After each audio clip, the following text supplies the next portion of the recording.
அல்லாஹ் நமக்களித்த அருட்கொடைகளில் இல்லற வாழ்வும் ஒன்றாகும். இல்லற வாழ்வை ஒவ்வொரு ஆணுக்கும் பெண்ணுக்கும் கடமையாக்கிய இஸ்லாம் அதன் வழிமுறைகளை சீரிய முறையில் வரையறுத்து காட்டியுள்ளது. ஆதம் அலைஹிஸ்ஸலாம் காலம் முதல் இன்று வரை இனியும் ஏன் சொர்க்கத்திலும் தொடர்ந்து வரும் ஒரு வணக்கம் ஈமானும் நிக்காஹுவுமே ஆகும். மனித வாழ்வு மன வாழ்வில்தான் நிறைவுறுகிறது. அதனால்தான் திருமணம் எனது வழிமுறை, அதை புறக்கணிப்போர் என்னை சார்ந்தவர் அல்ல என்று கூறி திருமணத்தை தன் வழிமுறையாய் வகுத்தளித்தார்கள் வள்ளல் நபி அவர்கள். இஸ்லாமிய மணமகன் மார்க்க பக்தி நிரம்பியவராகவும் தான் மணமுடித்த பெண்ணுக்கு உண்ண உணவும் உடுத்த உடையும் இருக்க இடமும் வழங்க சக்தியுடைய ஒழுக்க சீலராகவும் மகர்த்தொகை வழங்குபவராகவும் இருக்க வேண்டும். அனைத்து பெண்களிலும் தான் கட்டிய மனைவியையே தன் கண்ணிற்கு மிக அழகானவள் என கருதும் உயரிய எண்ணம் கொண்டவராக, தன் மனைவியிடம் நல்ல முறையில் நடந்து கொள்பவராக, அவளிடம் நல்லவன் என பெயர் எடுக்கும் வல்லவனாக இருத்தல் வேண்டும். ஹைருக்கும் நிசாயிஹிம், உங்களில் சிறந்தோர் உங்கள் மனைவிமார்களிடம் சிறந்தோரே என்பது நபிமொழி. நான் என் மனைவிமார்களுக்கு சிறந்தவன் என்றும் ஏந்தல் நபி ஸல்லல்லாஹு அலைஹி வஸல்லம் அவர்கள் நவின்றுள்ளார்கள். ஹுன்ன லிபாசுல்லக்கும் வ அன்தும் லிபாசுல்லஹுன், அவர்கள் உங்களுக்கு ஆடையாகவும் நீங்கள் அவர்களுக்கு ஆடையாகவும் இருக்கின்றீர்கள் என்று ஆண்களை நோக்கி கூறுகிறது திருக்குர்ஆன். இந்த ஒரு வசனமே போதும் கணவன் மனைவிக்கிடையிலான உறவை அழகாக விளக்க. அர்ரிஜாலு கவ்வாமூன அலன் நிசாய், ஆண்கள் பெண்களின் நிர்வாகிகள் ஆவார்கள் என்ற இறைவசனம் குடும்பத்தை நிர்வகிக்கும் சீரிய பொறுப்பு ஆண்களுடையது என்பதை வலியுறுத்துகிறது.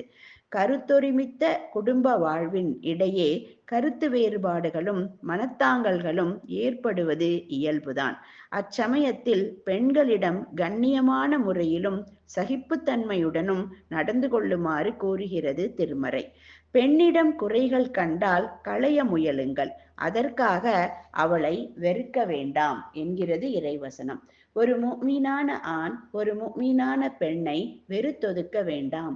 அவளின் ஒரு குணம் வெறுப்பை தந்தாலும் பிறிதொரு குணம் விருப்பத்தை தரும் என்ற நபிவாக்கும் அதனையே வலியுறுத்துகிறது.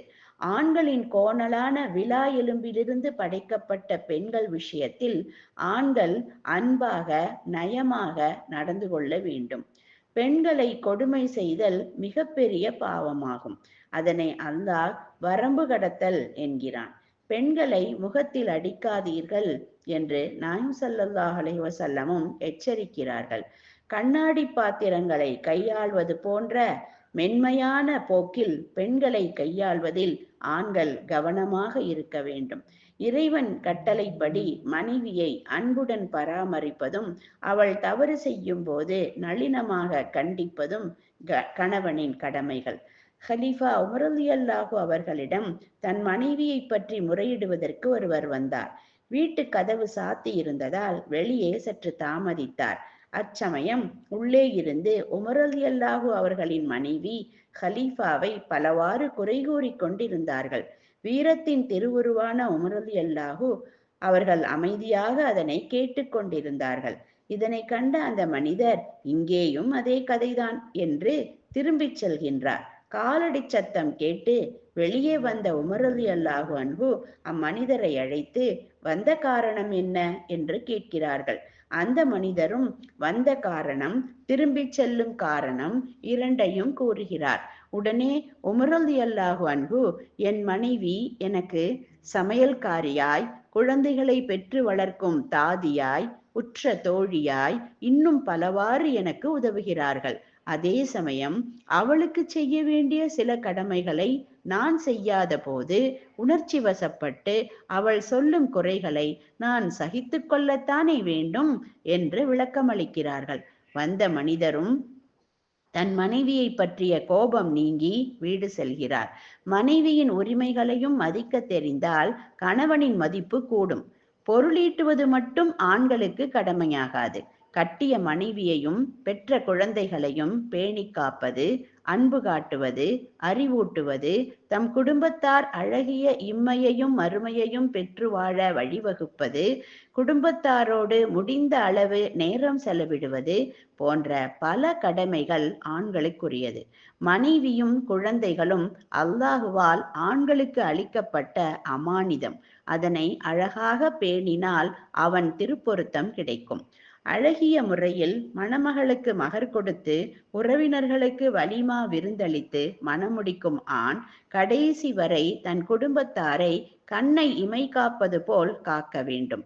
மனம் கமழும் இஸ்லாமிய மனவாழ்வு ஆடம்பரத்தையும் அனாச்சாரத்தையும் கூறவில்லை. பரஸ்பர அன்பையும் மார்க்க உணர்வையும் இறை அச்சத்தையுமே வலியுறுத்துகிறது. வரம்பு மீறுபவர்களுக்கு தண்டனைகளை கூறி எச்சரிக்கிறது. சுகவாழ்வு மலர, கற்பு காக்கப்பட, அகமும் புறமும் சீராகி, அன்பும் அமைதியும் தவழ, இம்மை மறுமை சிறக்க மனமுடித்து வாழ்வதொன்றே வழியாகும். மனம் முடித்து மனைவி மக்களுடன் வாழும் ஒருவனின் 2 ரக்காத் தொழுகை மனைவி மக்கள் இல்லாதவனின் 70 ரக்காத் தொழுகையை விட மேலானதாகும் என மாண்புரு நபி அவர்கள் நவின்றுள்ளார்கள். இஸ்லாமியரின் மனவாழ்வு மாமறை வழியில் மாநபி மொழியாய் அமைய ஆணும் பெண்ணும் அவரவர் கடமைகளை செய்ய வல்ல ரஹ்மான் அருள் புரிய வேண்டும்.